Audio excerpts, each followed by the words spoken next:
It's James Brown. Head over to whio.com and a digital extra where Zimmerman talks about two podcasts she listens to on a regular basis. She suggests people give them a try.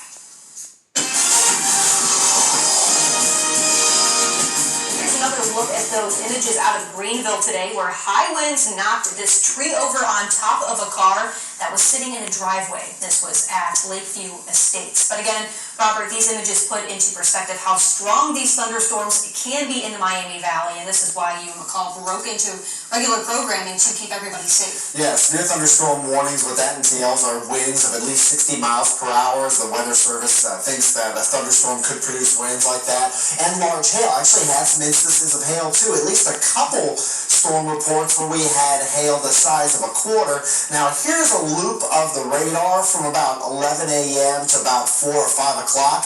And what's interesting is that you see this line coming in from Illinois, kind of just barreling through Indiana, but then also you start to see these showers and thunderstorms kind of forming in southwest Ohio, in northern Kentucky, and kind of southeastern Indiana. And what happens is like right around 4 or 5 o'clock, that line just meets up with this new line, if you will, and then that whole system just barrels through Ohio, bringing strong winds and hail. Here's a look at about 5:10 p.m., and you can see a line headed toward Dayton. Actually, if you even step back about an hour, that damage that we showed you in Greenville is associated with this storm. Here's a look at 4:03, the main line kind of just past Greenville at the moment, so some strong winds with that storm.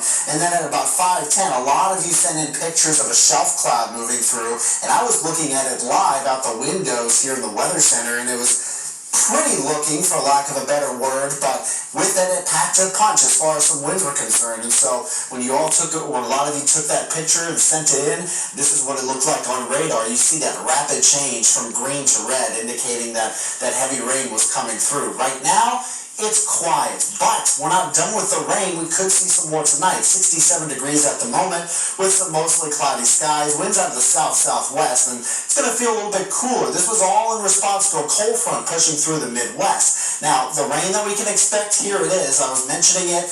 It's coming really right before or soon after midnight. We're going to see some more showers. Now, I wouldn't rule out a rumble of thunder or two, but as far as the threat for severe weather, that was really more relegated to this afternoon and evening. So, as this rain pushes through overnight, we might have a few lingering showers Sunday morning. The futurecast is dry here, but I wouldn't rule out a stray sprinkle. I think we will stay a little bit cloudy in the morning.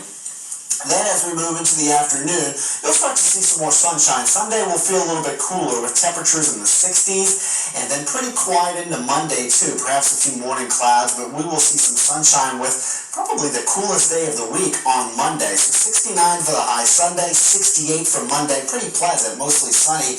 And most of your Tuesday will be dry too. Until you get into late Tuesday evening, then we could see the chance of a couple thunderstorms with a high of 78. You'll notice we warm back up. But this is actually seasonable for this time of year. Temperatures in the 70s. So Sunday will feel cool. Monday will feel cool. Remember, we got up to 88 Friday. So this is going to be a nice little refreshment, I guess you could say, moving from Friday. But we are a little bit warmer, more seasonable next week. With returning showers and thunderstorms, we'll have to watch those days as we get a little bit closer, Haley. All right, thank you, Robert.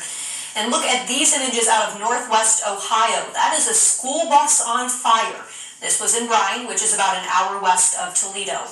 Bryan Middle School and High School posted these photos on Facebook. The school said 4 students and the bus driver were on board when the fire started, but they had no idea at first. Another bus driver saw what was happening and radioed in to alert them.